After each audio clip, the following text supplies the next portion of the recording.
Hello and welcome back to Parc Fermé Parlay with Kieran Downey, our final race review of the year.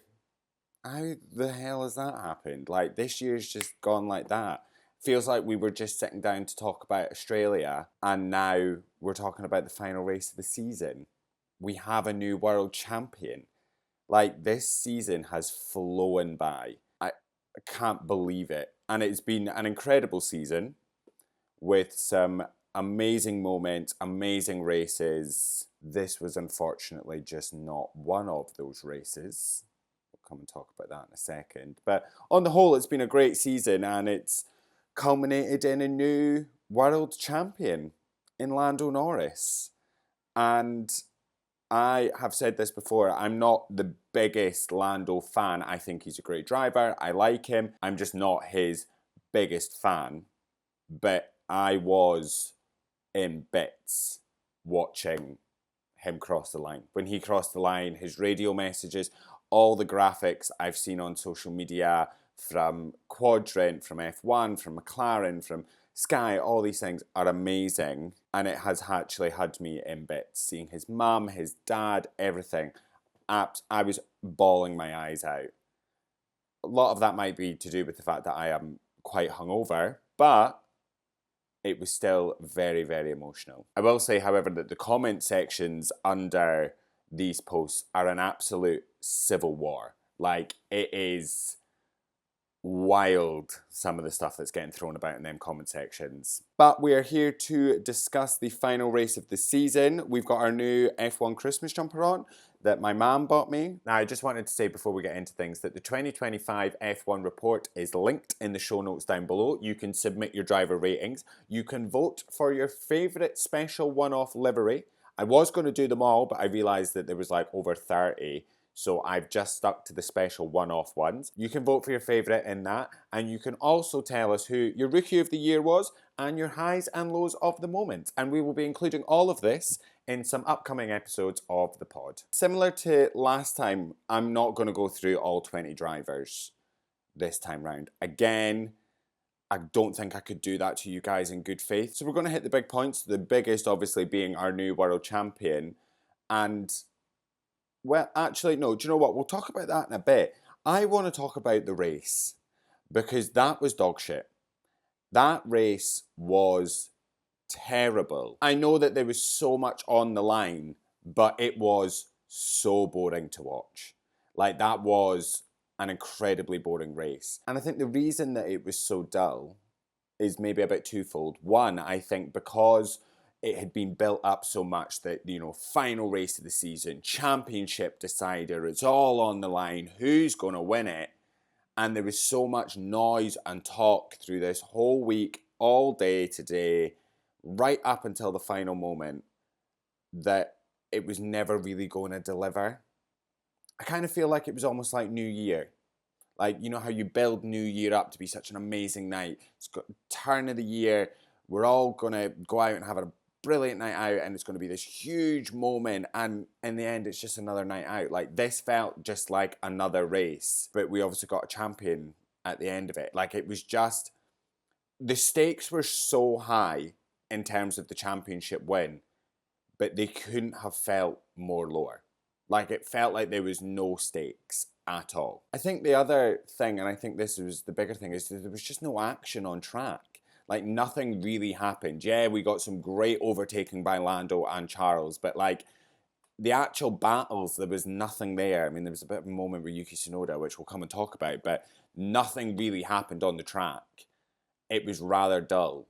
And all the things that did happen on the track, we didn't see it, which we'll also come and talk about in a minute. So absolutely dog shit, that race. And here's hoping, fingers crossed, that the cars next year deliver, because we can't keep going down this road where we just don't have decent racing and it's, you basically finish where you started. As I said, with the end of this race and the conclusion of this season, that is the end of the ground effect cars, and thank fuck for that. Like, thank fuck the ground effect era is over, because I will not miss it. Listen, I think the cars are beautiful. However, they are far too big. They're far too big, and the regulations just don't encourage closer driving.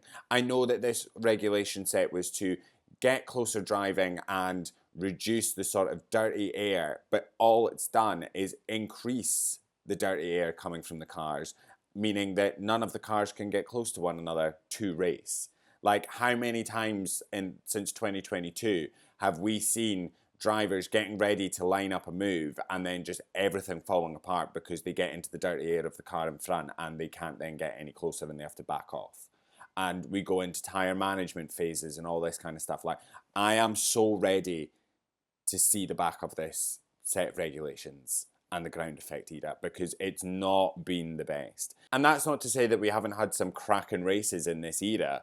It's just that for the most of it, it's been a little bit dull.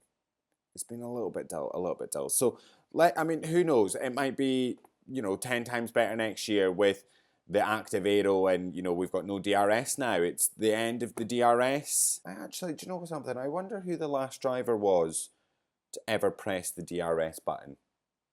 I wonder who it was. I know that Jenson Button was the first driver to ever press the DRS button. I'm actually going to quickly look that up because I'm just intrigued to know who was the final person to ever press DRS. Okay, there's conflicting reports, but it seems to be either Kimi Antonelli or Isaac Hadjar.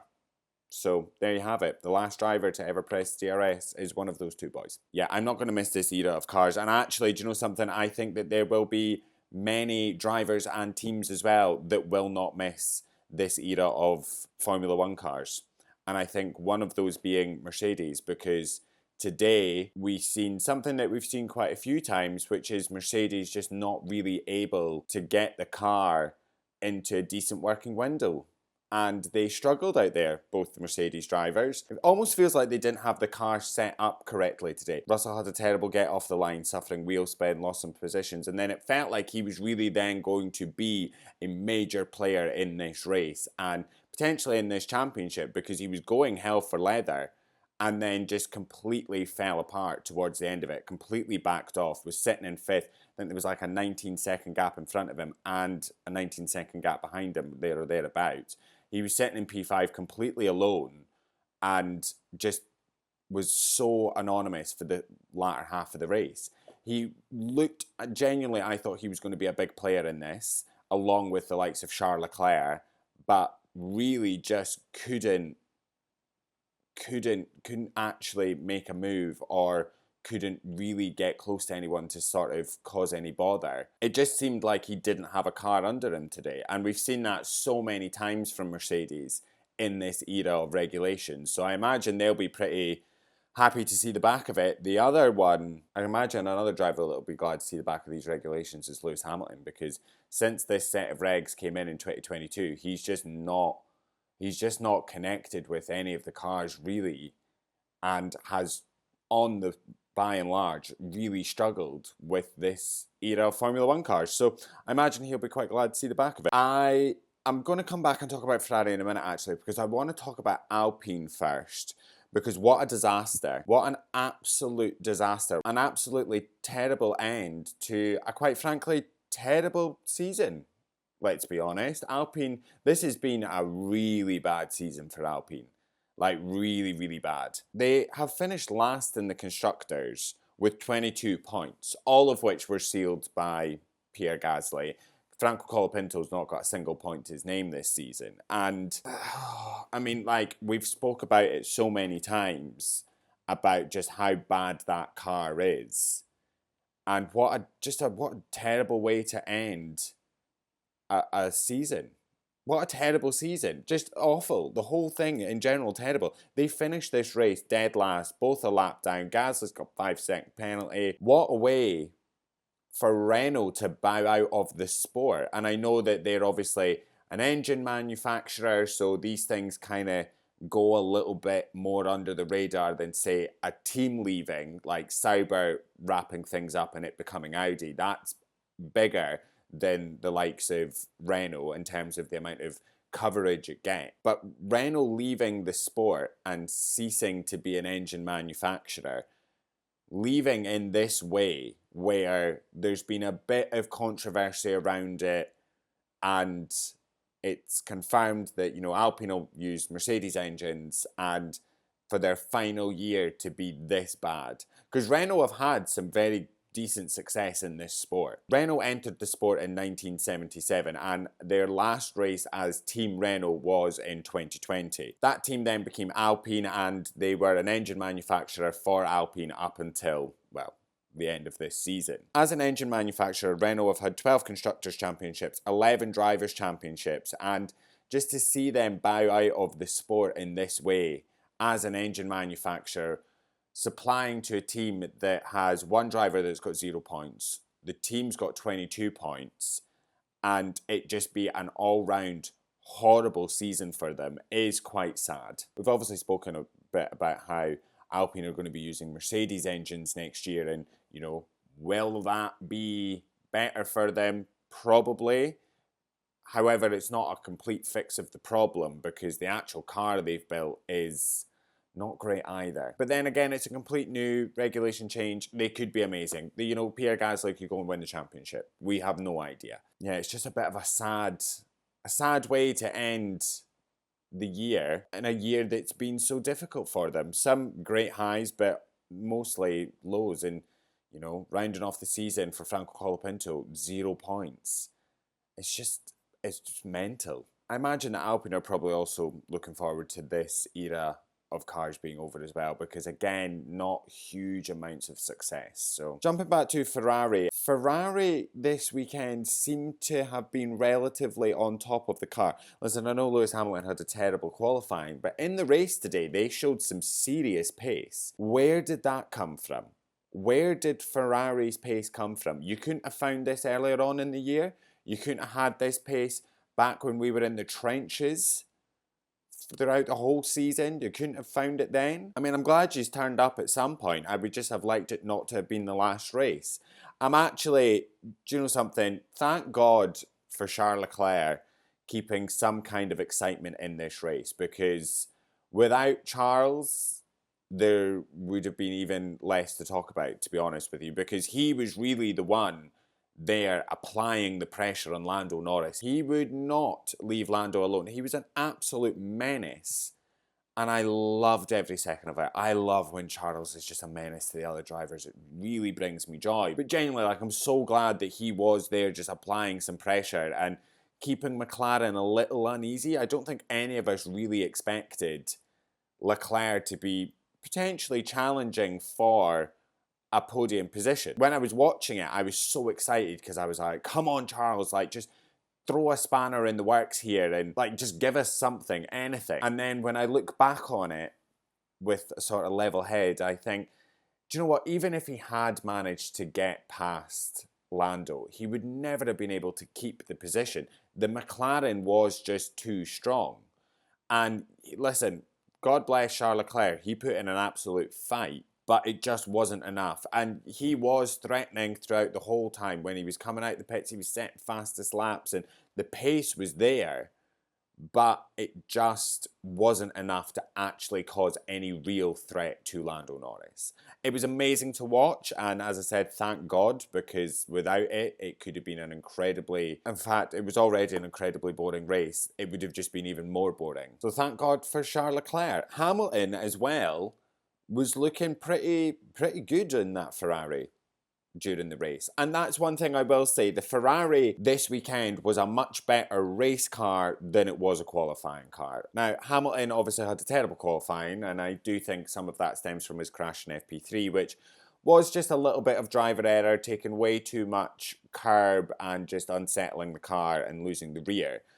But as I said, in race trim, that Ferrari looked pretty decent. It looked solid, and it was exciting to watch Hamilton and Leclerc fighting their way through the pack and, making moves and everything like that. It was good to see. And yeah, I'll say, for Charles Leclerc, some of the overtakes weren't, contested too much from the other drivers, but he had some pretty solid overtaking in there. There was a nice little double overtake at one point coming down the back straight. But, it's just nice to sit here and not have to complain about Ferrari.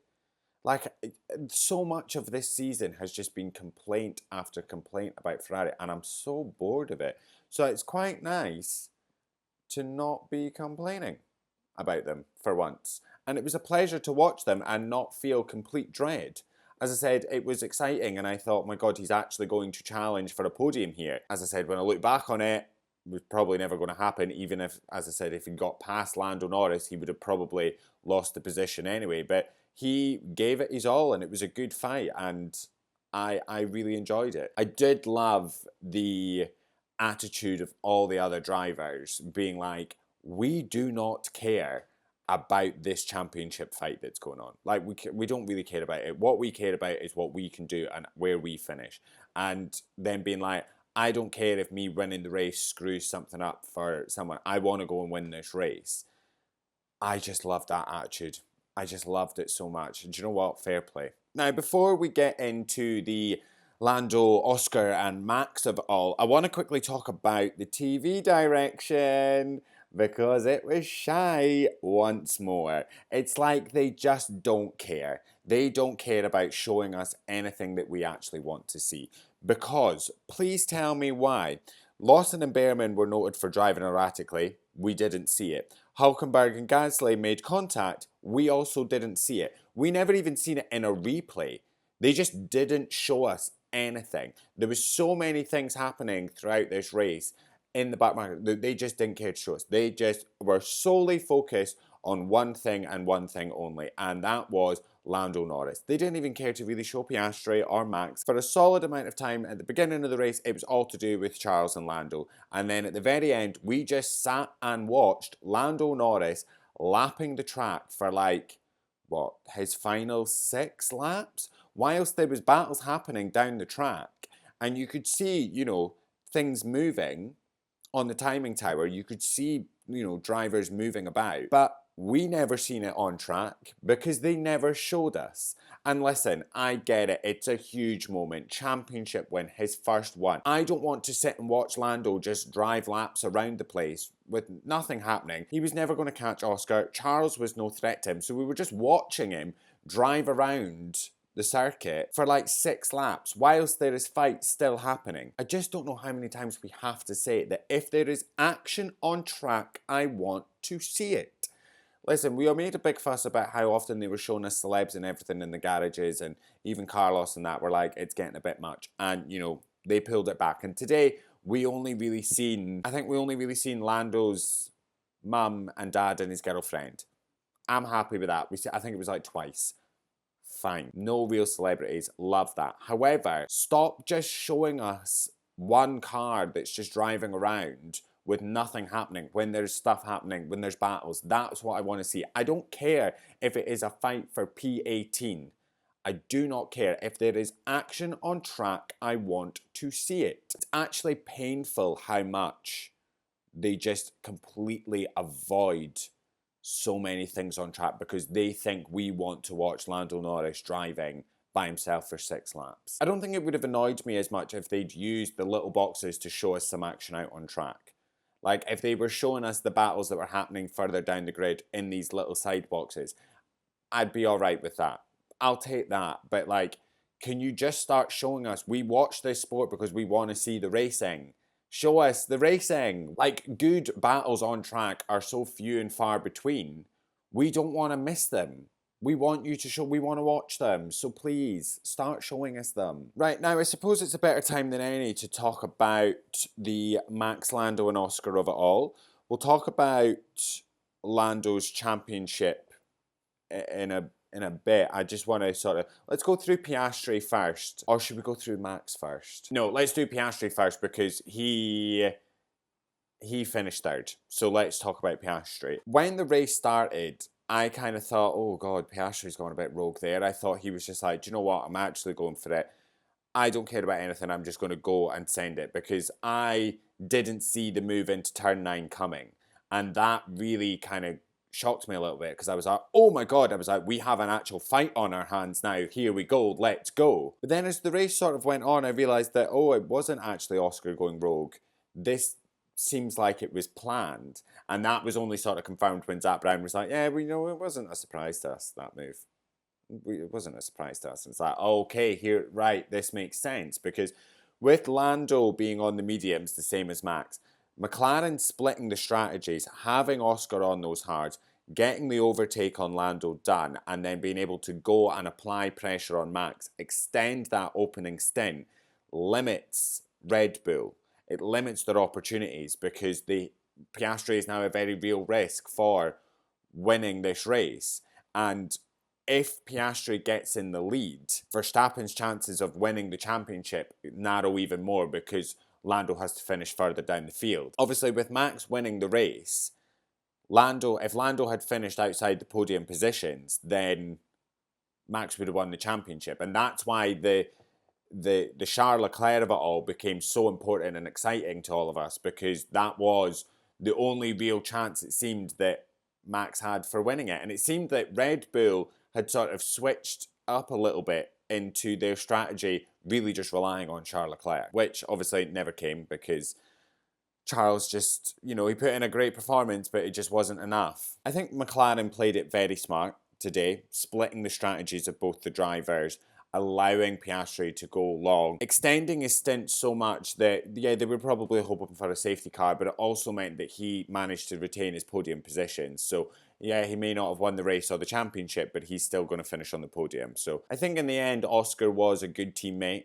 today for Lando. I think he did exactly what he needed to do. Obviously, Oscar had the ambition to go and win the race. I think he had resigned himself and knew that he wasn't going to be able to win the championship. And now he's going to do what he can do to sort of help Lando. And in turn kind of help himself because he also wanted to win the race. Unfortunately, that just wasn't in the cards, wasn't in the stars for Oscar. As I said, Piastri did what he needed to do. He played the team game. He did exactly what the team asked of him, which was to go and put pressure on Max and narrow the gap to Max, which in turn then limited Red Bull's options. It limited their choices when it came to pit stops and everything like that. And when McLaren needed Piastri to pick up the pace so that Norris could pick up the pace but not be in the dirty air of his McLaren, he was quite happy to go and do that to then help Norris defend from Charles Leclerc. I think they did a brilliant move with the strategy call, McLaren, and I think Piastri was a very good teammate today. I think one thing, and we'll obviously talk a bit more in depth about the season as a whole when we do driver ratings, but I think Piastri, in only his third season, to be fighting for a championship, I think is pretty special. So even though he didn't win this year's championship, I imagine he will be a championship winner someday. But I think it was a great race from Piastri, and as I said, he was there to help his teammates secure his first world championship. I think when it comes to Max Verstappen, I think again it was a solid performance this weekend. He absolutely nailed it with 2 incredible laps in qualifying to secure pole position. That first one he set when he got that lovely little toe from Yuki Tsunoda was incredible. And then he went out and set an even faster lap.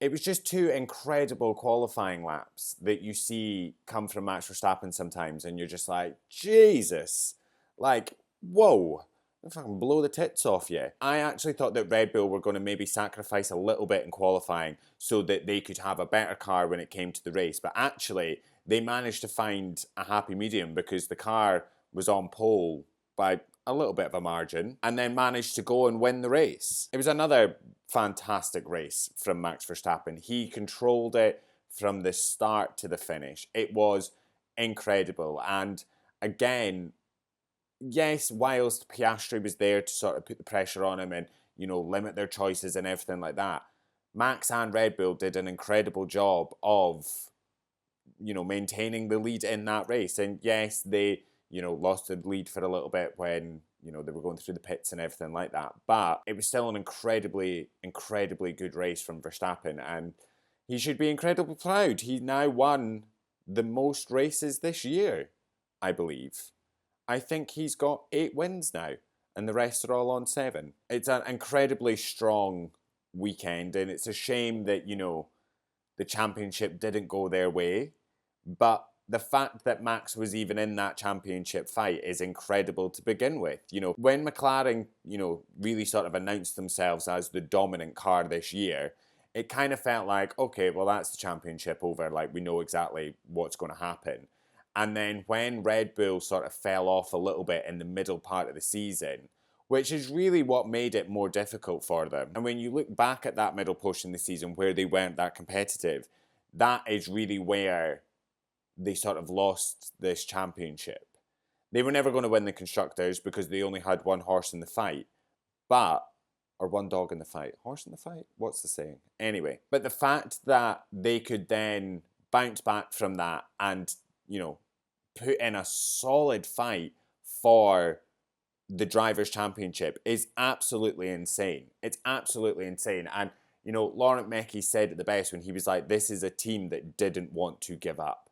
He's like, every man and woman that works in this team, whether it's at the factory, whether it's in, you know, marketing or at the track or whatever, the drivers, the engineers, whatever it was, none of them were willing to give up and just be like, well, do you know what?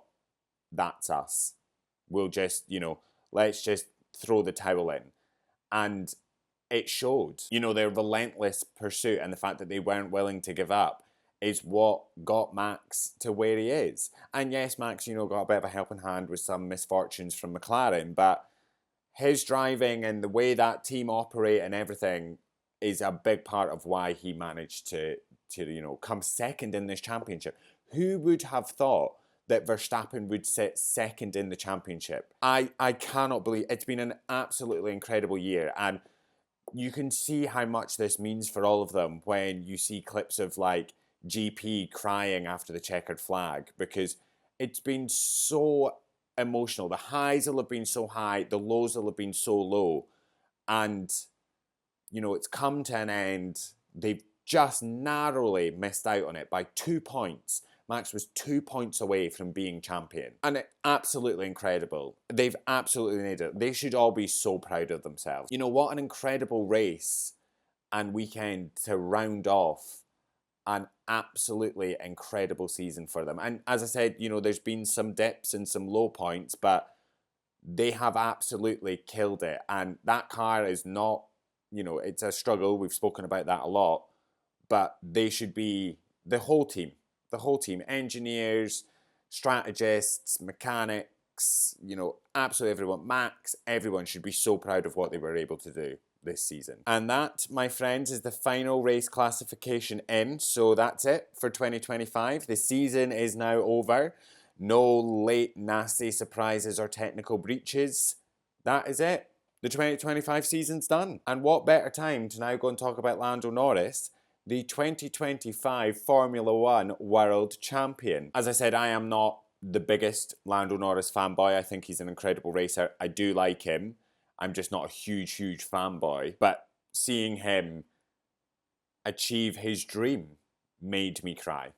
Like, we watched today a child's dream come true, a kid's dream come true, and it was so special. It was so special. The race in itself was fine. Do you know what? It was fine. There was some brilliant moments. His, you know, defending on Charles Leclerc was decent. His, you know, pretty chunky overtakes that he was doing after he came out of the pits. I think he was sitting around P9 and he was just picking drivers off with some pretty bold moves. I think the move on Antonelli into, I think it was turn 4, which is not usually an overtaking spot unless, you know, you're 2021 Max Verstappen or 2025 Lando Norris. That was a pretty bold move. Coming down, I think it was to turn 5, down the back straight. It's either turn 5 or turn 6. That sort of double overtake he did was incredible. Like, he was not willing to sit idly by. And I think sometimes we've watched Lando and we're like, mate, can you go and do something? Like, don't just sit here and wait for it to come to you. He was not willing to sit and wait. He was going for it. And it was a brilliant race. I actually really enjoyed it. Obviously, the controversial bit is the overtake on Yuki Tsunoda, which has divided and split opinions. Pretty controversial, and I think people sort of seem to be falling into one of two sides, which is, one, Lando didn't deserve a penalty for that. The other side being, Lando deserved a penalty for that. We obviously all knew exactly what Red Bull was going to be doing as soon as the tyre blankets came off and we seen that Yuki Tsunoda was going on hard tyres to start the race. Red Bull were going to use Tsunoda as a roadblock. He was going to go incredibly long on that first stint. Norris then having to pit earlier because he's on the mediums would get stuck in the traffic behind Tsunoda and Tsunoda would then be able to hold him up. That's absolutely fine. Grand. I'm all on board. We've seen some pretty feisty moves and, making your car as big as possible, all in the name of defending and keeping someone behind you, whether that is for your teammate or for your own benefit. That being said, Yuki Tsunoda's defending against Lando Norris was a bit unnecessary, bordering on dangerous. Coming down that back straight, he was all over the track. He was weaving and moving about like a maniac. And the rules are clear, you can move once, you're not allowed to move twice. He was weaving all the way down that in defense of Lando. Lando goes to go up the inside, Tsunoda moves towards Lando and forces him off the track. Now, I stand by the fact that Tsunoda forced Lando off the track, and a lot of the commentators and journalists and stuff stand with that, and a lot of the fans stand with that as well. Now, because of this, Lando was fully off the track. That was clear as day as well, and both of these things got noted. Lando for leaving the track and gaining an advantage, Yuki for forcing another driver off the track. Now, what is interesting is Yuki got a penalty, not for forcing another driver off the track, but for more than one change of direction, which was a 5-second penalty. I have seen so much backlash to Lando Norris not getting a penalty. So much. People are having meltdowns about it. I'm sorry, that was not a penalty. Yes, he was off the track, but he had nowhere else to go. Tsunoda literally pushed him off the track. Tsunoda was out of control going down that back straight. If Lando had stayed on the track, Tsunoda would have been into the side of him. So I don't know what you expected him to do. And listen, I can see to the fact that had that been Max Verstappen in Lando's shoes, the outrage would have been, this is ridiculous, the FIA favour him and all this kind of nonsense. I just don't think it was deserving of a penalty. I'm unsure why Tsunoda's penalty wasn't for forcing him off the track. I thought that was interesting. That deserved a penalty. Lando didn't deserve a penalty. He had no other choice. And I will say that a lot of this outrage, to be fair, stems from the fact that the FIA are not consistent in their rulings of what does and doesn't deserve a penalty. There will be drivers that pull a certain move and see nothing, and drivers that do the exact same thing and receive penalties.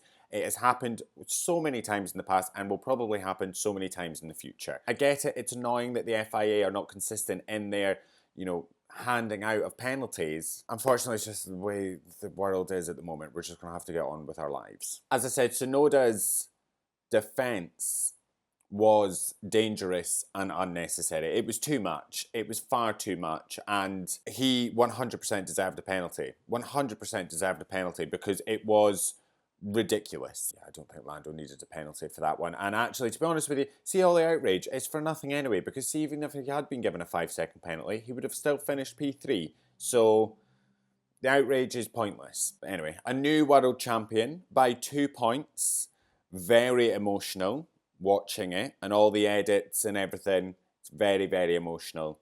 As I said, not a huge Lando fan. I had tears to hear it. Like, we actually, as I said, we were watching a child's dream come true. And I think what I will say for Lando Norris, he's obviously an incredibly talented driver, we know this, and Lando going and winning this championship is proof that you can absolutely achieve your highest goals staying true to yourself. And he has never changed who he is. He's emotional and he wears his heart on his sleeve and all this kind of stuff, but he's never strayed away from who he is. And he's just gone and achieved his highest possible goal of winning a world championship. And I just think that is absolutely fabulous. It's been an incredible season, this fight. And yes, there is moments where you think, God, mate, what are you doing? You're throwing this away. And then there's been moments where, luck just hasn't been on his side. If you think back to Zandvoort, there's been some huge highs and lows throughout this season. And that'll just make it all the more special that, he's fought his way through the lows and he's experienced some brilliant highs. Think Monaco, think winning his home race, and you know, he's now just gone and won the championship. I just think that's fabulous, and I'm just so happy for him. And you know, this will be something that never leaves him now. He will always be the 2025 Formula One world champion. I think there's only like, what, 30 odd people that have been able to call themselves that. Is that right? He's the 35th champion that we've had in 75 years of this sport. And it's just amazing. I'm so happy for him. He's had his dream come true, and I just think that's fabulous. I'm trying really hard not to cry. The hangover is really kicking in, guys. It's really kicking in. I'm struggling right here, right now. I do think Lando is a deserved champion. I do think that any one of the three of them deserved that championship. You know, Lando winning the championship is a testament to loyalty, because he stayed with that team through some really low lows and has never wavered in his belief in the team that he would win a championship with them, and it's finally come true. You know, Max, if Max had won the championship, it would have been a testament to just never giving up, just that relentless pursuit and never allowing yourself to be like, okay, well, that is what it is, let's just throw the towel in. If Oscar had won it, it would have been a testament to being measured and keeping yourself level-headed and calm and just consistency, because what he did have through the majority of this season was consistency. Yeah, he had a bit of a blip, but they all had a bit of a blip. There was a moment in time throughout this season for each of these three drivers where they weren't at their best. It's been an incredible season filled with, you know, a complete roller coaster of emotions, from amazing race wins to, you know, disappointing disqualifications, some crazy races in there, and I wouldn't have had it any other way. In fact, I would have done. I would have had some better racing at some of them, let's be honest. Cars that could actually fight at the majority of the tracks we go to, but that's a bigger problem. It has been an absolutely amazing season, and what an end to have a three-way title fight on the final race of the year.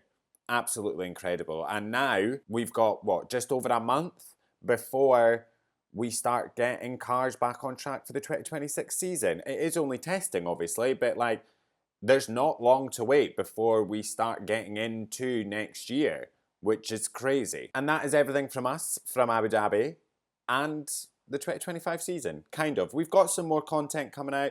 We've got driver ratings. We're going to be ranking all the liveries. We're going to be talking about the rookies, the highs, the lows of the year. We're going to have a special episode all about Lando Norris, our new 2025 champion, and that will all be coming up in the next few weeks. Make sure to head into the show notes and fill out the 2025 report. We want to know your driver ratings. We want to know what your favourite one-off livery was. Who's your rookie of the year? What was your best and worst moment of the year? But that is everything from us. It's been quite the season, and I have had the absolute time of my life discussing it with you guys every single week, and I can't wait to get into next year. Big things happening. Very excited for everything that's coming next year, with the big changes in the regs, new teams on the grid. We're going to the British Grand Prix. Like, it's going to be massive, and I cannot wait. But thank you very much for joining us today. We'll see you very soon. I love you. Bye.